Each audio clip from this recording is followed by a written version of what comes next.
Okay, welcome to my YouTube channel. So today we'll be talking about API security. Let's dive straight into it. So we talked about API the last time, and now let's look at how to secure it. So there are different reasons why we should secure it, our API, and the most crucial reason is to protect sensitive data. So we have to protect sensitive data because this data can actually lead to leak of information, very sensitive information. So we have to protect them. So there are various ways of protecting them. So now the first thing is we should notice that modern day applications are run on APIs, all modern day applications, and there are so many ways attackers use, like man in the middle attack, the DDoS, brute force. There are so many ways they can use to access or to try to access our APIs, our applications. And APIs are just the backbone of our modern day applications. Now let's not forget that APIs provide access to data, which is very important. Now there are various standards for this. There are two types of APIs which we know, REST API and SOAP API. REST API works on SSL, TLS, security systems, and HTTPS. So this actually provides security. Now you can also secure them with tokens to authenticate the users, and there are also other ways of securing them. So let's continue. So SOAP API works on web service security, XML security checks, and other things. So you can actually read them up here. And now let's look at security standard. The first part is vulnerability. You have to test your applications over time with what they call sniffers. They call package sniffers. Yeah. So you can use them to test for how solid your application or your network is. Check it out.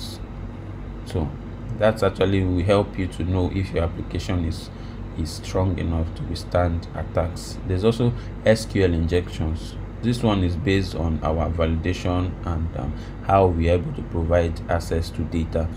So now the first thing in every application is that you should not provide direct access from the API from the user straight to your database. No, it is a no. There are several validations process based on the programming language you're using that you can use to validate that. So now you can use rate limiters, but we are coming down to that. Now tokens, you can use tokens to authenticate your APIs to know if the person is really who you think he is.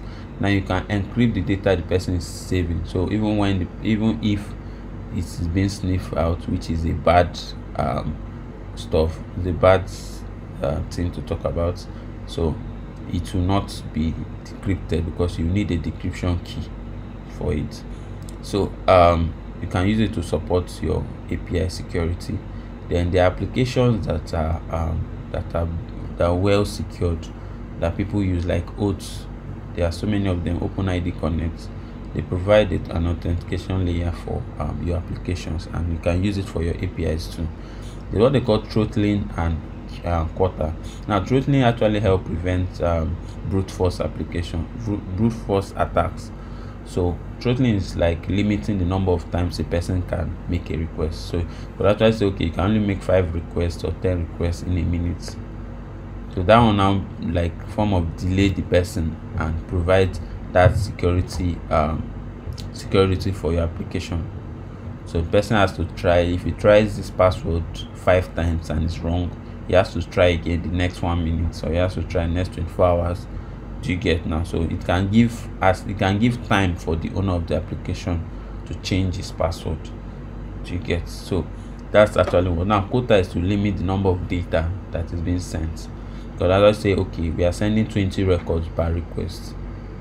Yeah, so that is it. So if the person tries to request for 50 records, you send a notification, an API response. Oh, you can't, sorry, we only send 20. Or you just send a notification, sorry, we have exceeded the quota limit, thank you, bye.